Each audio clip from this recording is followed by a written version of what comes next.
สบายดีจ้าพี่น้องสุขุสุคนเด้อพี่น้องไม่น้อยก็ไปอ่านเบิ่งคอมเมนต์เนาะอันคลิปนี้ก็สิออกมาเว้าเรื่องเม่นอะไรพี่น้องหลายคนเพิ่นก็เม่นมาหลายอย่างเนาะพี่น้องเนาะเพิ่นเม่นมาว่าให้น้องทงนั่นเมื่อดูแลแม่แหน่เพิ่นเว้าเนาะเมื่อเบิ่งเมื่อแย่งแม่บ่มีข้าวกินบ่มีของกินคอมเมนต์มาอันนี้เฮาก็จักสิว่าแนวใดเด้อพี่น้องเด้อค่อยขอถามแน่ว่าถ้าว่านั่งทงเราเมื่อนะเราสิซอยอิหยังแม่ได้นะพี่น้องยังเก่งก็เฮ็ดเวียกซอยแม่เราต้องหาเงินได้หลายๆเราจังเมื่อให้แม่มันจังสิเมื่อได้เด้อแม่นบ่ทุกคนถ้าเราบ่มีเงินนั่นเราเมื่อก็บ่ได้มีความหมายใดพี่น้องเอ้ยบ่มีความหมายหยังเลยถ้าว่าเราเนาะบ่มีเงินเมื่อเราต้องหาเงินให้มีเงินดำคำเดือนนะ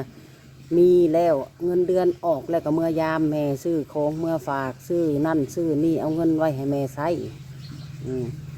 คือพวกเจ้าเห็นนี่แล้วนางทองก็สมแต่นางทองอะไรพี่น้องเราเฮ็ดยังได้พอที่ว่าเป็นตุเป็นตะเราเฮ็ดยังได้แน่ขอยถามแน่คือเห็นอะไรเฮ็ดเวียกในใช้กันโอ้มีอันบางคนเขานี่ก็มาเว้าว่าเฮ็ดคอนเทนต์กันบ่แม่น้อยเอ้ยเฮ็ดเวียกนะเฮ็ดแล้วออกแล้วออกมันบ่แม่นคอนเทนต์เด้อพี่น้องเด้อคือเขาให้ออกนี่แหละค่ะทุกคนมันว่าบ่แม่นคอนเทนต์คืออยู่สวรรค์กะเราก็เว้างมๆเท่าๆแล้วเว้านี่แต่โทรศัพท์เราก็เว้าบ่เชื่อก็ข่อยสิไปหาเล่าให้เว้าให้ฟังเลยเราก็เว้าสู่ข่อยฟังแล้วก็บ่อยากเว้าซื่อๆผ่านมาเราเว้าลมโทรศัพท์มืดมือบางเทื่อก็ลุงทงก็ท่านเมื่อหาแม่เมื่อละล่าเมื่อแต่กระตู้นี่เราสิซอยเป็นยังแม่เราได้มีแต่เราสิเมื่อเป็นภาระให้แม่เราเท่านั้นละเมื่อเห็ดสวนกับแม่บอกแล้วสิเอาเข่ามาจะใส่มากินเอาเงินมาจะใส่มาซื้อของกินของอยากเราอยู่น้ำข่อยนี่ข่อยบอกเล้าเนาะให้เล้านั่นเห็ดคลิปพยายามเห็ดคลิปด้วยท้องเห็ดคลิปคันมันได้เงินแล้วอันนั้นให้พ่อให้แม่แน่แล้วค่อยสิให้เล่านั้นอันโทรเมื่อบ้านเอาเลขบัญชีห้านนั่นเอาไข่1 แตะเด้อปลากระป๋องเด้อเอาขนมให้แม่เฮาเด้อเอาปลาแดกแป้งนัวมาเฮ็ดให้แม่เฮาแล้วคิดเงินอยู่น้ำเอาแล้วสิพาเราเมื่อก่อนเมื่อแล้วก็ขอเบอร์ห้านไว้แล้วก็ขอเบอร์คนรู้จักไว้บัดเฮาได้เงินแล้วก็โอนไปให้เรา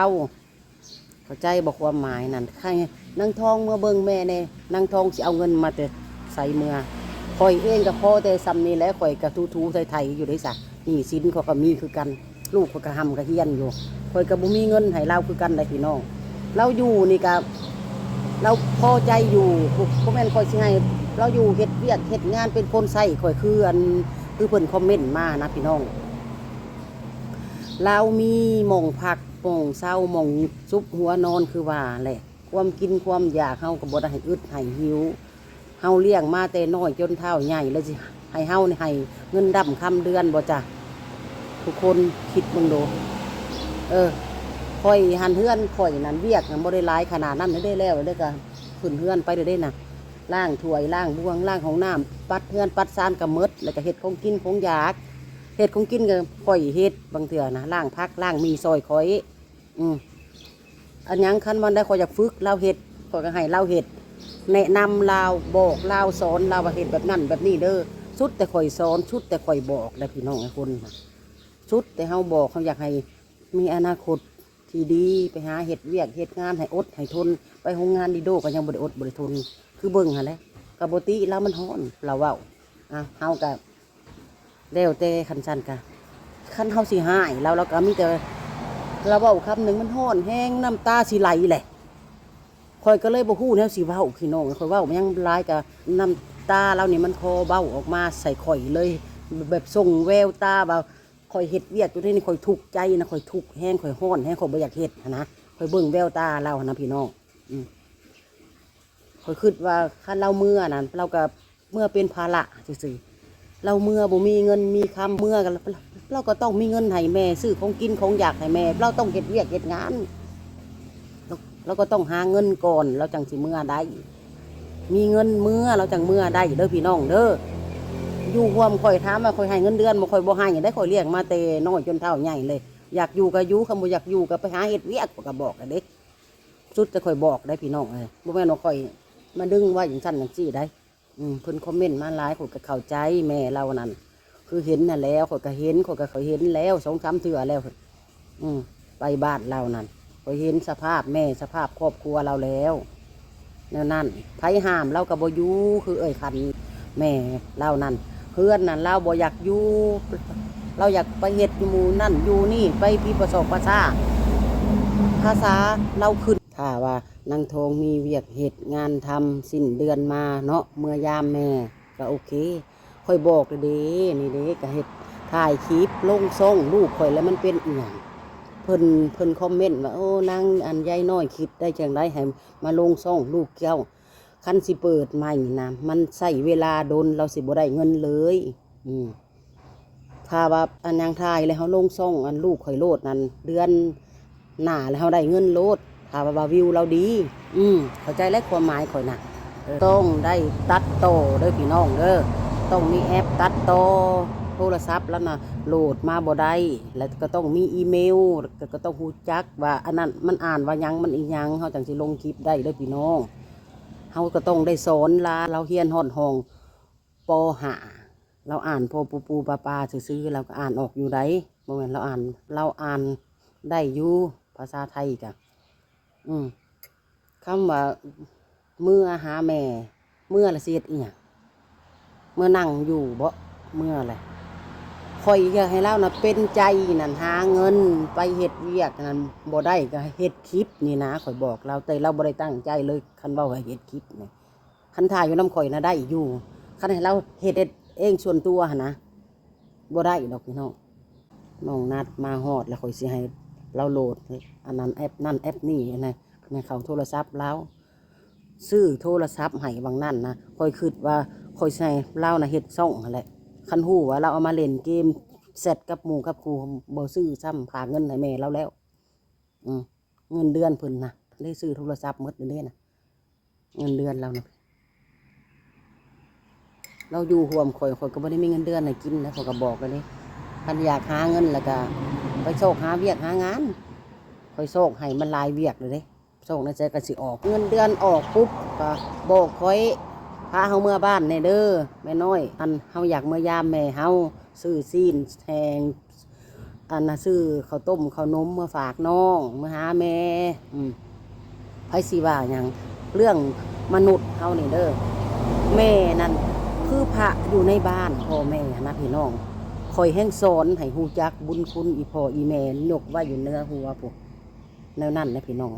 ยกไว้อยู่เหนือหัวแม่เราแห่งคนคือเห็นกันอะไรนะโบเต็มร้อยนะเราอยากไปปราสาทเราก็ไปเราอยากไปนอนอยู่ไสเราก็นอนบัดยามขึ้นเราก็ไล่เอาผ้าเอามีดไล่พันคนเล่านั่นยังหักซาคอยเบิ่งนั่นเล่านั่นดุได้ขันนั่นเราดุเรามันพี่น้องเลยเราพยายามเห็ดหัวเห็ดสวนเบิ่งหมดมีแต่ทางเดียวให้นางทองนะมีใจเอื้อยนางทองนี่ก็ได้ลูกแล้วบัดนี้ไผก็คือบ่เว้าแน่ใช้เอื้อยนางทองคือบ่ไปเบิ่งแม่แน่ซะไม่ยังก็ต้องมาเว้าให้แต่นางทองนางทองเรามากับ15-16 ปีนี่พี่น้องเอ้ยมันยังบ่ได้คิดว่าอีสังพ่ออีสังแม่สำนั้นค่อยคิดเพลิดเพลินแต่ความเล่นความกินเดี๋ยวนี้ก็ค่อยสังเกตเบิ่งเราเบิ่งแต่ว่าเครียดโทรศัพท์เล่นเกมยิงปึ้งปังแล้วก็คุยกับหมู่กับครูหัวสะอิกสะอ้อยเฮ็ดเวียกแล้วขนาดเฮ็ดกินอยู่นี่นะเรายังเครียดโทรศัพท์ขอโทษขออภัยพี่น้องอีกปิ้งก็เจอห้องใส่หยุดโทรศัพท์ก่อนซะค่อยบอกหยุดไว้ก่อนโทรศัพท์เฮ็ดของกินแล้วหรือจังเล่นค่อยว่ามีเต็มเว้านะค่อยเว้าตลอดแต่เราบ่ได้เคยจื้อได้พี่น้องค่อยก็สุดแต่อยากให้เรานะเมื่อหาพ่อหาแม่เราเมื่อได้เงินได้คำแล้วเมื่อเด้อท้องซื้อของกินของอยากให้แม่ให้พ่อคนเฮามันต้องรู้จักอันนั้นกตัญญูฮู้คุณพ่อคุณแม่มันจังหังจังมีมันจังทำมาหากินขึ้นมันจังสิบ่มีบาปมีกรรมเพิ่นคือพาเฮามาเด้เพิ่นบ่ได้เลี้ยงเฮามาขยาเพิ่นคือพาเฮามาเด้เราอยู่ร่วมค่อยนั้นเราได้8 ปีอายุเรานั่นนะพี่น้องเอ้ยได้8 ปีอายุเรามาอยู่ร่วมข่อยนั้น เพิ่นอายุเราได้อันยัง15 ปี16 ปีนี่แล้วก็สิอยู่ไปเรื่อยๆนั่นนี่โอ้เราเลี้ยงเรา8 ปีค่อยก็เลี้ยงเรา8 ปี9 ปีผ่านมาคือกันนี่เดี๋ยวกันฮอดแล้วจะน้อยเนี่ยคือลูกแม่เราถือพาเรามา9 เดือนอืมแม่นบอกทุกคนค่อยกับฮู้จักควมอยู่แล้วข่อยก็มีแม่มีพ่อมีอ้ายมีเอื้อยมีน้องข่อยแห่งฮู้จักบุญคุณแม่ข่อยแห่งยกไว้อยู่เหนือหัว ทั้งคนสีเว้าสีดาเฮาทำได้กับยาแม่เฮาคือเก่าสีดีสีซัวสีห้าอย่างนั้นกับพ่อแม่เฮาสิไปนับถือคนอื่นมันกับบ่ซ้ำพ่อซ้ำแม่เฮาหรอกพี่น้องพี่บ้ากับแม่เฮาดีกับแม่หมู่แม่นบ่ทุกคนข่อยสอนตลอดเลยพี่น้องเลยบ่แม่นข่อยบ่บอกบ่สอนข่อยเห็นหลายคอมเมนต์ข่อยจังเว้าเลยพี่น้องอันนี้มันแม่นคมเพิ่นอยู่ให้เล่หลังแหน่นางทองอยู่น้ำข่อยได้กินดีอยู่ดีได้ซะเอา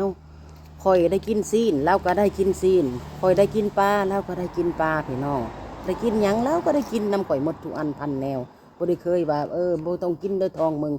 บ่เคยจักเทื่อได้กินหยังก็ได้กินร่วมกันน้อยหรือหลายก็คือว่ามันได้กินแม่นบ่ทุกคนแม่นบ่ข่อยเว้านี่ข่อยก็สุดแต่บอกเด้อข่อยอยากให้เรานั้นเฮ็ดเวียกเฮ็ดงานมีเงินดำคำเดือนกินแล้วก็สิ้นเดือนมาเฮาได้เงินเดือนมาให้ข่อยพาเมื่อบ้านเมื่อข่อยสิพาเมื่อ คันมีเงินถ้าอาศัยมาเงินอยู่น้ำข่อยบอกเลยแบบภาระข่อยมันหลายเพิ่งข่อยเป็นลูกข่อยเฮียนข่อยส่งให้ลูกอาทิตย์หนึ่ง4-5 แสนอาทิตย์ละ1,000 บาท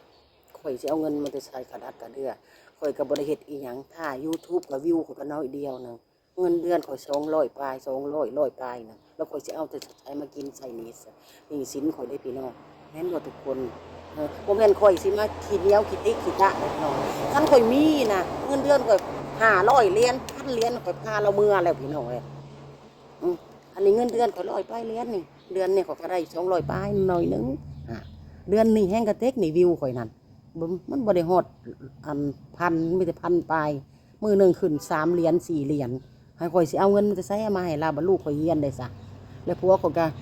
บริถ่ายคนคลิปผัวข่อยก็คือกันนะคลิปผัวข่อยแห้ง3 เดือน100 4 เดือน100แล้วสิเอามาใส่ค่าน้ำค่าไฟค่าบ้านค่าเมืองค่าทุกค่าเลยได้พี่น้องเลย